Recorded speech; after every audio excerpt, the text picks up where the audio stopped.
Okay, so I'm trying to give y'all a little view of my, let me see. Too close. Okay, too close. Alright. What's up, y'all? What's up, BookTube? Your girl Bianca J is back with another episode of Lit for Books, formerly known as Book Talk, and I am in a new environment again, but giving y'all a little bit of summer vibes. And I am reading The Other Black Girl, so I'm going to be telling you guys what I thought about this book, how I felt about everything, and yeah. Also, I'm going to be traveling soon, so I'm going to start telling you about how I'm traveling and incorporating it in my book series. I'm actually going to be in Europe for a little while, so I'm going to make a lot of content, so I hope that you guys would love that. And if you do, then make sure you subscribe so you can get acquainted. But nonetheless, no more waiting. Let's talk about The Other Black Girl, and it is written by Zakiya Dalila Harris. She used to work in a publishing company, and this book is all about an experience of a young black woman who works in a publishing company. So I thought this was really cool for a lot of readers that want to be writers. You can have like an idea of what to expect once you kind of cross over into the more business side of things, and I thought that was a really interesting way to look at the book over time. This is a really insightful. Yeah, so let's get into our general questions. Make sure you comment, like, subscribe if you love when I give you guys book reviews over like newer works. It lets me know what you're looking for, and what keeps you coming back. So if you like this type of content, make sure you subscribe. It helps me know what to continue to make for you, and it helps, yeah, it's just good for the algorithm. Alright, so what was my favorite part of the book? I would say my favorite part of the book so far is really like more of the insights about what the industry, the publishing industry is really like, especially as I continue to read books by black authors and other authors, and really do analysis of a lot of more contemporary work. I do notice certain tropes and certain ideologies that kind of push through in every book I'm reading, and I'm wondering, and I started to even incorporate that into something that the industry is looking for in itself. And so when I was reading this work, I did notice how Zakiya talks about the perception of black authors in the publishing industry, and that was probably my favorite part. My least favorite part was it's supposed to be like a horror thriller, and it's like very lightweight, if it could even be that. It's very lightly pushed in, but I thought it was kind of corny that women were becoming different, or their psyche was changing based on the hair grease they used. I was like, that's corny. That was just my least favorite part, though. Everything else, I mean, it's such a small detail that it's easy to look over. Actually, did I race to the end, or was it more of a slow burn? I didn't race to the end. I often never really do. I did become a little antsy with the book by the time I got to like 301, only because I kind of knew where things were going, and I just kind of was like, okay, get there, get to the point. And so I did get antsy closer to the end, and it may have I think it's only like 70 pages left by that point. But even the fact that most commercial books are about 300 pages, I think most of us do get antsy once we get to that threshold.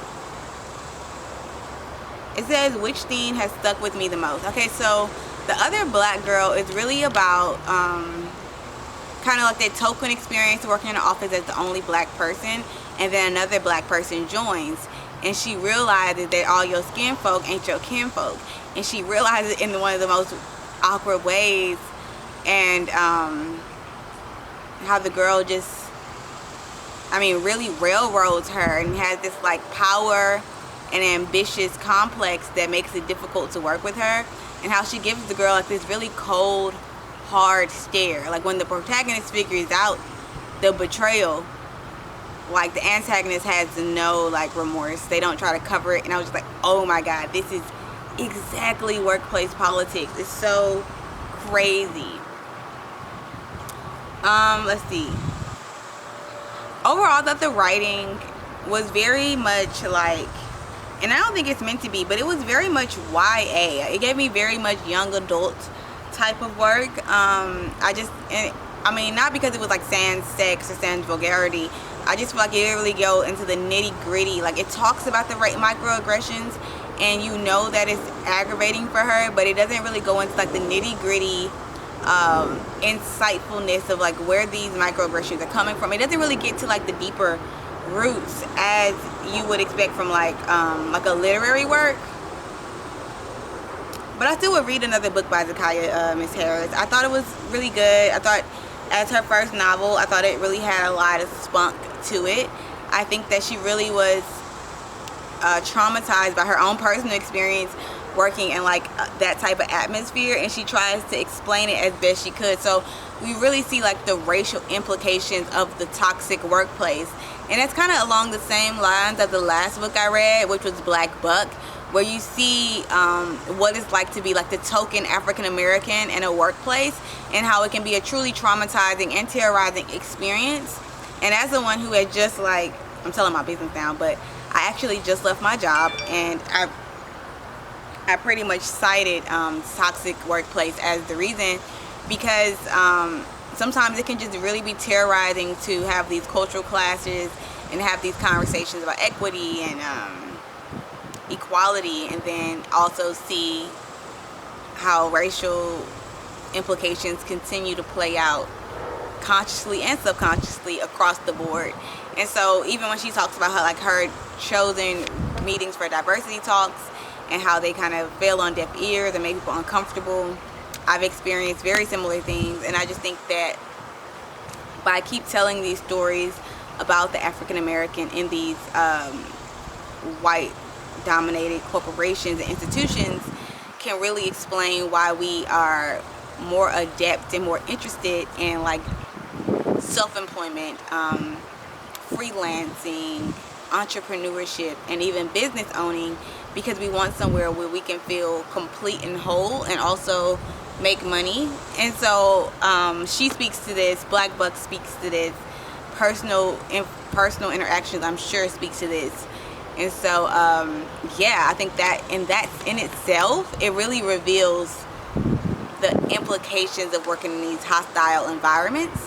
And I think that is an important story to tell. That's an important voice to share, and I'm happy she did. I would love to see her to like revisit this subject and really dive into even more of the intricate scenes and the difficulties, and more of like the protagonist's feelings about being involved in such things. Like, how I want to know more about the protagonist's interactions with it, how she's taking it in, how she's understanding it. Like, I want to see more of what she has to say about it, and that's probably my only wish or hope for the work. But other than that, I think it was really well done. I think her writing style was very conversation, like very contemporary, very fitting for like the modern day.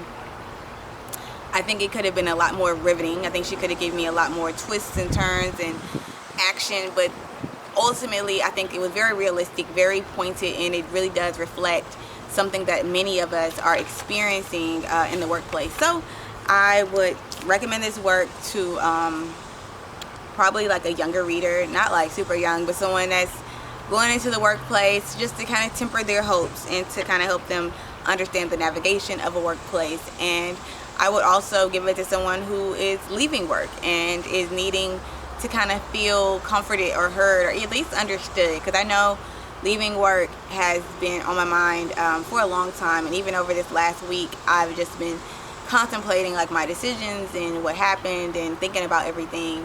And in reading this, like, it really helps me to feel confident, like, no, what I've experienced is real, valid, and is traumatizing and terrorizing, and you needed to exit. So yeah, read the book.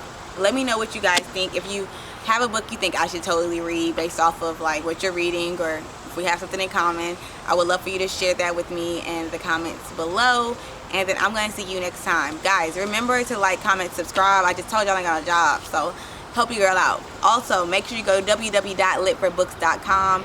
Check out the site. I have free literary resources there, and I also have my own children's books for sale there, which can help keep this page totally ad-free. So make sure you check it out. You can also check out my other website, which is www.briankaj.com, where I host web design services, marketing services, and things like that. So yeah, it's a ton of stuff. Go look around, get to know me. I have a lot of short stories published. I have a lot of these videos published. I have resources for literature students, books for children, tons of stuff. So check it out. Support me if you can, and at the very least, please like, comment, and subscribe, and I will catch you next time. Toodles.